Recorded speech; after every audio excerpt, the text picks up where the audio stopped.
ఏలూరు నగరంలో దివంగత నేత మాజీ శాసనసభ్యులు బడేటి కోట రామారావు కాంస్య విగ్రహ ఆవిష్కరణ రాష్ట మంత్రి నిమ్మల రామానాయుడు ప్రారంభించారు. ఈ సందర్భంగా ఏర్పాటు చేసిన సమావేశానికి ఏలూరు శాసనసభ్యులు బడేటి చంటి అధ్యక్షతన వహించారు. ఈ సందర్భంగా రాష్ట జలవనరుల శాఖ మంత్రి నిమ్మల రామానాయుడు మాట్లాడుతూ బడేటి కోట రామారావు ప్రజల గుండెల్లో చిరస్థాయిగా నిలిచిపోయారంటూ కొనియాడారు. రాష్ట సమాచార శాఖ మంత్రి కొలుసు పార్థసారథి మాట్లాడుతూ మహోన్నత వ్యక్తి అని, ఆయన ఏలూరు ప్రజల గుండెల్లో ఎప్పటికీ నిలిచి ఉంటారని అన్నారు. అదేవిధంగా పలువురు ఎమ్మెల్యేలు చింతమనేని ప్రభాకర్ రావు, సొంగ రోషన్ కుమార్, జిల్లా పరిషత్ చైర్పర్సన్ గంటా పద్మశ్రీ, పలువురు అతిరథ మహానాయకులు, ప్రజలు, కార్యకర్తలు అధిక సంఖ్యలో పాల్గొన్నారు. ఏర్పాటు చేసి అందరూ మమ్మల్ని భాగస్వామ్యం చేసినందుకు మరి మా శాసనసభ్యులు కట్టి గారికి అందుకు సహకరించినటువంటి ప్రతి ఒక్కరికి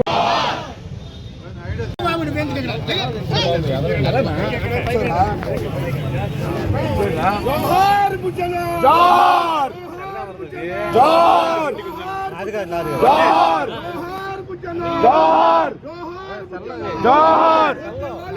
అదే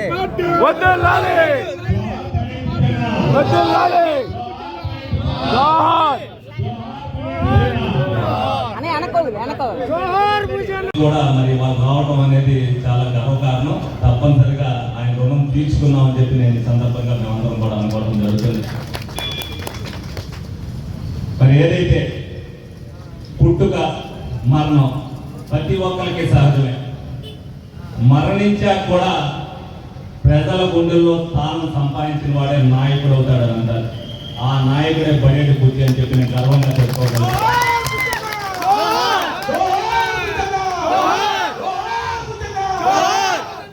ఎందుకంటే బతికున్నప్పుడు అనేక విమర్శలు చేసి చూపేది పార్టీ కారణంగా, లేకపోతే వ్యక్తిత్వం నచ్చపోక, లేకపోతే 10-15 మంది పార్టీలో ఉన్న వాళ్ళు మంచి చేస్తున్నా కొంతమందికి చెడు జరుగుతుంది అనేది అనేక విమర్శలు చేయొచ్చు. చనిపోయిన తర్వాత మా తాతగారు అవ్వచ్చు, మా నాన్నగారు అవ్వచ్చు, మా అన్నగారు అవ్వచ్చు, ఒక్క నాయకుడు కూడా విమర్శించండి ఒక్క బడేటి కుటుంబాన్ని సఫలముఖంగా గర్వంగా చెప్పుకోగలుగుతున్నాను. ఏదైతే 5 సంవత్సరాల్లో పట్టుబొదల విక్రమార్కుడు లేక రాజకీయాలకు విలువిచ్చే కుటుంబం బడేటి కుటుంబం అని తెలిసేటట్టుగా ఎన్ని ఇబ్బందులు ఉన్నా, కార్యకర్తలు ఎంత ఇబ్బంది పడినా 4.5 సంవత్సరాలు నిర్విరామ పోరాటం చేసి బడేటి బుజ్జిగారి రుణం తీర్చుకోమని ఏలూరు ప్రజానీకాలందరినీ కూడా ఇంటింటికి వెళ్ళా. ప్రతి వాళ్ళని కూడా అభ్యర్థించా, బుజ్జిగారు ఏమేమి చేశారు, మీకు ఏ విధంగా జరుగుతుందని చెప్పి నేను అందరినీ కూడా ప్రతి ఒక్కరిని కూడా సుమారు 90% ఆఫ్ ది హౌసెస్ నేను తినడం జరిగింది. ఆ కృతజ్ఞతను తీర్చుకోవడానికి నాకు ఏలూరులో చరిత్రను ఎవరో తిరగరాయలేనంత మెజార్టీ నుంచి గెలిపించినందుకు ఏలూరు ప్రజానీకానికి ఈ సందర్భంగా నేను బాధ్యత నాకు అప్పచెప్పారని అనుకున్నా. ఏదైతే బుద్ధిగా కాన్సు విగ్రహం ఇంకో సంవత్సరం పెట్టచ్చో, కానీ అనుకున్న పని అనుకున్నట్టుగానే అయిపోవాలి. ఆ రుణం మీరు తీర్చుకున్నారు. బుజ్జిగారి రుణం మా కుటుంబం తీర్చుకోవాలనే ఉద్దేశంతో మొట్టమొదటి సంవత్సరమే ఆయన శిలా విగ్రహాన్ని ఇక్కడ పెట్టడం జరిగింది. ఏదైనప్పటికీ కూడా ప్రజలు ఏదైతే బాధ్యత ఇచ్చారో ఒక శిలా విగ్రహంతో అయిపోదు. ఏదైతే బుజ్జిగారి మీద ఆత్మ మీరు అందరూ చేశారో బాధ్యతగా నేను చేస్తానని ఆ రోజు మాటిచ్చా. ఎప్పుడైనా సరే మీ దగ్గరికి వచ్చినప్పుడు ఒక గ్లాసు మంచినీళ్ళు ఇవ్వాలని చెప్పా. అదే విలువలకు కట్టుబడి ఆహార నిధులు 6ంటికి, ఒకరు 6ంటికి లేస్తారు, ఒక 7ంటికి లేస్తారు, ఒక 8ంటికి లేస్తారు, ఒక 10ంటికి లేస్తారు, మధ్యాహ్నం 2ంటికి పడుకునేవాడు ఉంటాడు, 4ంటికి ఉంటాడు, 11ంటికి ఉంటాడు. ఉదయం 6ంటి కాడికి 11ంటి వరకు లేచి నాయకుడు ఎవడన్నాడంటే నేను ఒక్కనే గెలుపుకోగలుగుతా. ఇవాళకి 10% ఆఫ్ ఎమ్మెల్యేలో నేను చేస్తున్నట్టు ఎవరు చేస్తారు మీరందరూ కూడా వెరిఫై చేసుకోవచ్చు. నేను చేసేది ప్రజల సంక్షేమం కోసమే తప్పితే నా వ్యక్తిగత స్వార్థం కాదని మీరందరూ కూడా తెలుసుకోవాల్సిన అవసరం ఏముంది.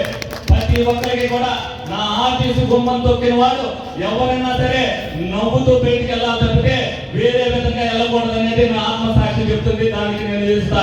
బడేటి కుటుంబం మీద మీరంత గౌరవం ఇచ్చారు కాబట్టి మా తాతగారు అవ్వచ్చు, మా నాన్నగారు అవ్వచ్చు, మా అన్నగారు అవ్వచ్చు, ముగ్గురు ఇచ్చిన తర్వాత ఈ కుటుంబానికి అత్యంత మెజార్టీ ఇచ్చారంటే బడేటి కుటుంబం మీద ఉన్న మీ ఆదరణ ఎంత అనేది నాకు అందరికీ కూడా తెలిసింది.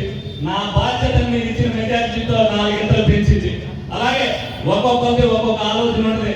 మా తాతగారితో ఒక ఆలోచన, మా నాన్నగారితో ఒక ఆలోచన, మా అన్నదాతో ఒక ఆలోచన, నాతో ఆలోచన.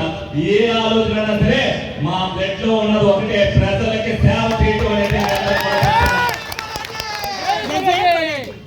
నా వల్ల 500 మందో 1000 మందో ఇబ్బంది పడచ్చు, కానీ నేను చేసేది 10,000 మందికి ఉపయోగపడుతుందా లేదనేది చూస్తా.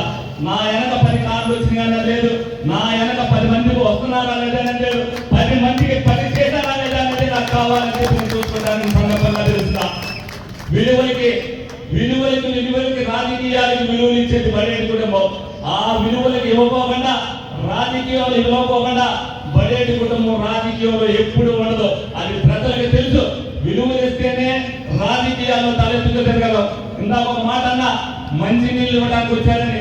నేను గౌరవంగా పదవి ఉన్నా లేకపోయినా సరే మీ ఇంటికి వస్తే గ్లాస్ మంచి నీళ్ళు ఇచ్చారంటే నా మీద గౌరవం ఉన్నట్టు. నేను ఇంటికి వస్తే తలుపులు మూసుకున్నానంటే నేను చేసే పని ఏమి ఇవ్వవచ్చు. కొంతమంది అందరినీ అన్నా, ఒక విలేకరు నా గురించి విమర్శ చేశాడు.